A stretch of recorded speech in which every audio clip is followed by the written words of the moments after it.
क्या आप कभी सोचते हैं कि जब आप किसी चुनौती का सामना करते हैं तो आप उसे पूरा करने के लिए कितने मजबूती से संघर्ष करते हैं? लेकिन क्या होगा जब वो चुनौती बिल्कुल असंभव लगे? कल्पना कीजिए, आप अंतरिक्ष में हैं, जहां आपके चारों ओर सीमाएं हैं और केवल चुनौती ही चुनौती है। वहां आप अपनी सीमाओं को पार करके अपने सपनों को सच करने के लिए मेहनत कर रहे हैं। यह कहानी है एक अद्भुत व्यक्ति की, जिसे हम जानते हैं सुनीता विलियम्स के नाम से। नमस्कार दोस्तों, स्वागत है आपका विजडम विद में। आज की वीडियो में हम बात करेंगे भारतीय मूल की अमेरिकी अंतरिक्ष यात्री सुनीता विलियम्स और उनके साथी बुच विल्मोर के मिशन के दौरान आई समस्याओं के बारे में। आइए जानते हैं कि आखिर किस कारण से ये दोनों अंतरिक्ष में फंसे हुए हैं और क्या नासा उन्हें सुरक्षित वापस ला पाएगा। 5 जून 2024 को नासा ने अपने क्रू फ्लाइट टेस्ट मिशन के तहत सुनीता विलियम्स और मिशन कमांडर बुच विल्मोर को इंटरनेशनल स्पेस स्टेशन ISS भेजा। यह मिशन अमेरिकी एयरक्राफ्ट कंपनी बोइंग और नासा का जॉइंट प्लान था, जिसमें स्टार लाइनर कैप्सूल का पहली बार मैन ट्रायल फ्लाइट था। यह कैप्सूल एस्ट्रोनॉट्स को स्पेस स्टेशन तक ले जाने और वापस लाने के लिए बनाया गया था। इस मिशन का उद्देश्य था कि दोनों एस्ट्रोनॉट्स 8 दिन ISS पर रहेंगे और उसके बाद सुरक्षित धरती पर लौट आएंगे।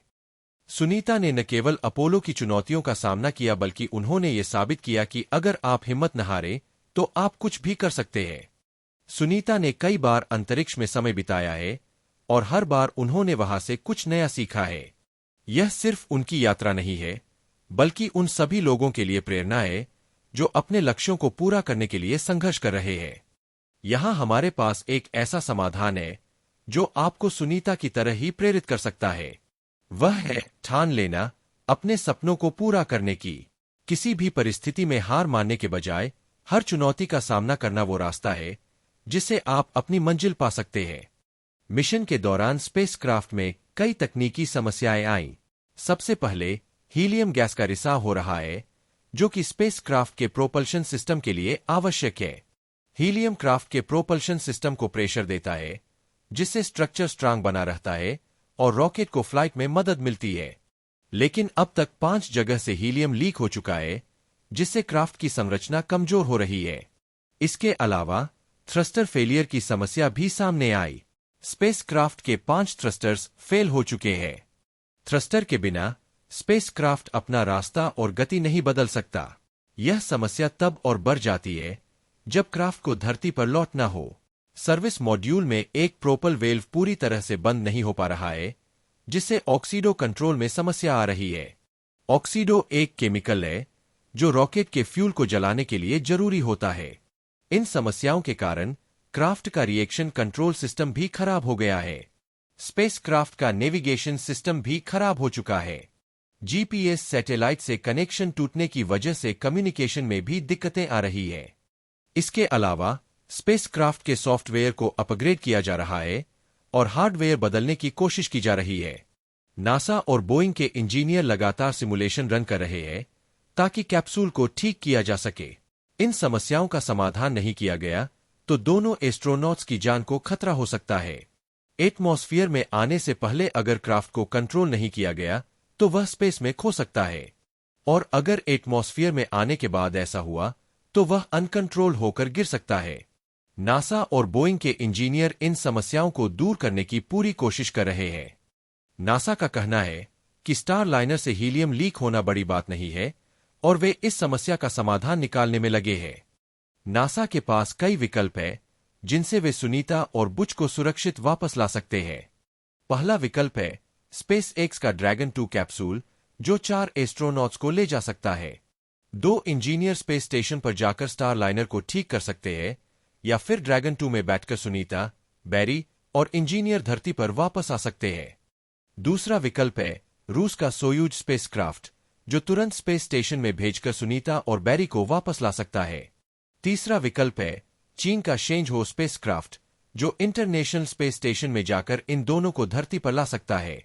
चौथा विकल्प है स्टार लाइनर का एक स्पेंडेबल प्रोपल्शन सिस्टम, जिससे दोनों एस्ट्रोनॉट्स को धरती पर लाया जा सकता है।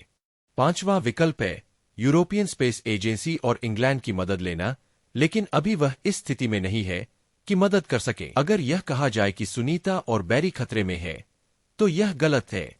स्पेस स्टेशन एक बार में 8 स्पेसक्राफ्ट को डॉक कर सकता है और यहां पर किसी भी समय नया स्पेसक्राफ्ट अटैच करने की पॉसिबिलिटी रहती है।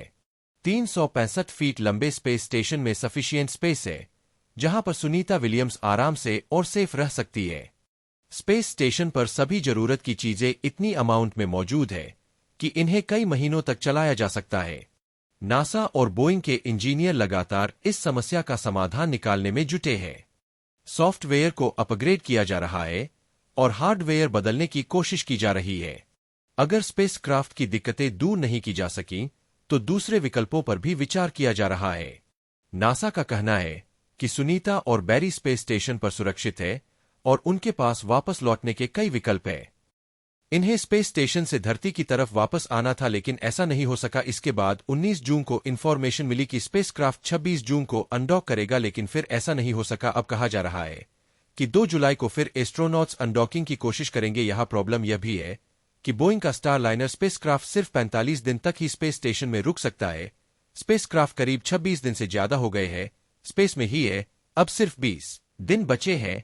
स्टारलाइनर स्पेस स्टेशन के हार्मनी नाम के जिस मॉड्यूल से जुड़ा हुआ है, उसकी फ्यूल कैपेसिटी लिमिटेड होती है। वही फिलहाल क्राफ्ट में आधा फ्यूल बचा है। अगर हीलियम लीक और रिएक्शन कंट्रोल सिस्टम की गड़बड़ी का असर फ्यूल सिस्टम पर पड़ा तो यह जल्दी भी खत्म हो सकता है। वहीं एक सोयूज कैप्सूल हमेशा स्पेस स्टेशन पर एस्केप क्राफ्ट के तौर पर भी तैनात रहता है, ताकि इमरजेंसी के टाइम इससे एस्ट्रोनॉट धरती पर वापस आ सके। तीसरा ऑप्शन यह है कि अमेरिका अपने सारे गिले शिकवे दूर करके चीन से मदद मांगे। चीन अपने शेंज हो स्पेसक्राफ्ट को इंटरनेशनल स्पेस स्टेशन भेजे, वहां से इन दोनों को लेकर वापस धरती पर आए। चौथा ऑप्शन है स्टारलाइनर का एक स्पेंडेबल प्रोपल्शन सिस्टम, यानी इस क्राफ्ट में सर्विस मॉड्यूल है। अगर इस कैप्सूल के जरिए दोनों एस्ट्रोनॉट्स को धरती पर लाना है, तो यह सर्विस मॉड्यूल ही स्टारलाइनर को स्पेस स्टेशन से अलग करेगा, फिर उसे एक खास पोजीशन पर लाकर सीधे धरती की ओर भेज देगा। कैप्सूल धरती के एटमॉस्फेयर को पार करके जमीन पर पैराशूट के जरिए गिरेगा, जिससे एस्ट्रोनॉट सेफली धरती पर आ सकेंगे। पांचवां ऑप्शन है कि नासा यूरोपियन स्पेस एजेंसी और इंग्लैंड की मदद ले, लेकिन अभी वह दोनों इस स्थिति में नहीं है कि वह कोई मदद कर पाए। अगर करते भी है तो उन्हें सुनीता और बैरी को वापस लाने के लिए 1 महीने का समय तो चाहिए, क्योंकि यूक्रेन और रूस के युद्ध की वजह से यूरोपीय देशों की हालत अभी थोड़ी खस्ता है। उनका ज्यादा ध्यान उस तरफ है।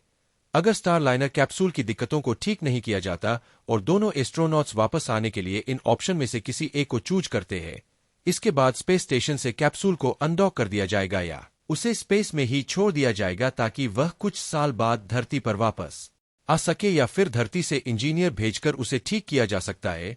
हॉस्टल में दोनों ही इंस्टीट्यूशंस के इंजीनियर सिमुलेशन रन कर रहे हैं ताकि कैप्सूल को ठीक किया जा सके। सॉफ्टवेयर को अपग्रेड किया जा रहा है। साथ ही यह भी ऑप्शन देखा जा रहा है कि स्पेस स्टेशन पर ही हार्डवेयर बदलने से प्रॉब्लम सॉल्व हो सकती है या नहीं। जैसे ही नासा का ग्रीन सिग्नल मिलेगा, स्टारलाइनर के थ्रस्टर्स को ऑन किया जाएगा ताकि यह कैप्सूल स्पेस स्टेशन से अलग हो सके। स्पेस ट्रेवल हमेशा से ही खतरों से भरा रहा है। दोस्तों, स्पेस ट्रेवल हमेशा से ही खतरों से भरा रहा है, लेकिन हम उम्मीद करते हैं कि सुनीता विलियम्स और बुच विल्मोर सुरक्षित वापस लौटेंगे। आप क्या सोचते हैं? क्या नासा इन समस्याओं को हल कर पाएगा? कमेंट्स में हमें जरूर बताएं। वीडियो को लाइक और शेयर करना ना भूलें और चैनल को सब्सक्राइब करें ताकि आप हमारी हर नई वीडियो की जानकारी पा सकें। धन्यवाद।